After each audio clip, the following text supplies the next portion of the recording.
is not being shut down, but more COVID-19 restrictions will go into effect on Tuesday.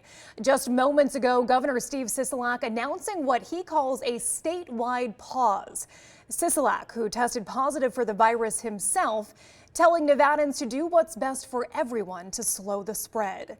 Let's get right to 13 Action News reporter Austin Carter, who has a breakdown of these new restrictions. And Austin, certainly a lot to unpack from the announcement tonight.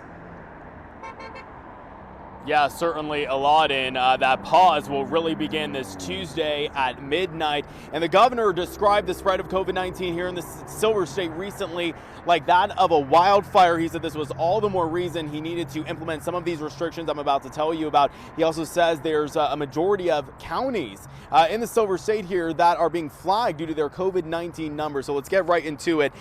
So he's announced these new restrictions. They'll last about 3 weeks, starting on Tuesday at 12:01 a.m. Now, restaurants and bars will now operate and must operate at 25%. There can be no more than 4 people at one table, and reservations are required. Also, starting Tuesday, there'll be a mask mandate, indoor or outdoor. You must have a mask on unless you are around someone that is in your immediate household. Now, gyms, they must also now operate with no more than 25% occupancy. Masks inside those gyms also must be worn at all times. Gaming operations will now be restricted to 25% occupancy, and public gatherings will now be limited to no more than 50 individuals. We're talking about movie theaters, live performances, etc. Private gatherings will be restricted to 10 people or less for more than 2 households, or from more than 2 households rather, regardless of that gathering being indoors or outside. Now, malls, they will not have to adjust their capacity, and they can remain at 50%.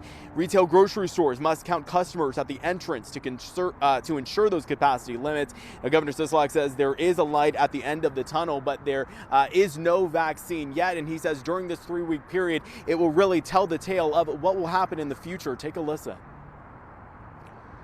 I will be forced to intervene and to take even stronger actions.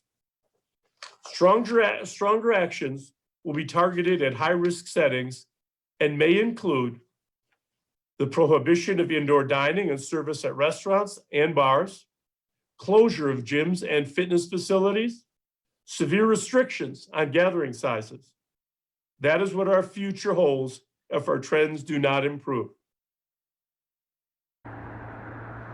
And Governor Sisolak reiterating that he does want to get our economy back, and certainly back on track to being what it once was before this pandemic. But he says that they have to do this carefully to keep those hospitalizations down, along with any cases here in the Silver State, and to really get a control on this virus. Reporting live tonight, I'm Austin Carter, 13 Action News. Austin, thank you for that. And just as Austin had mentioned, these new restrictions are going into effect because the governor says that our state's cases are spreading like wildfire, with 11 of 13 counties flagged as at risk. For just the 4th time, the state is recording more than 2,000 new cases in a single day. In total, more than 133,000 Nevadans have had the virus. More than 2,000 people have died in our state, 6 people since yesterday. Another staggering number is 16.5. Now, that is our daily positivity rate over the last 2 weeks, and health officials would like to see that number closer to 5%. Well, prior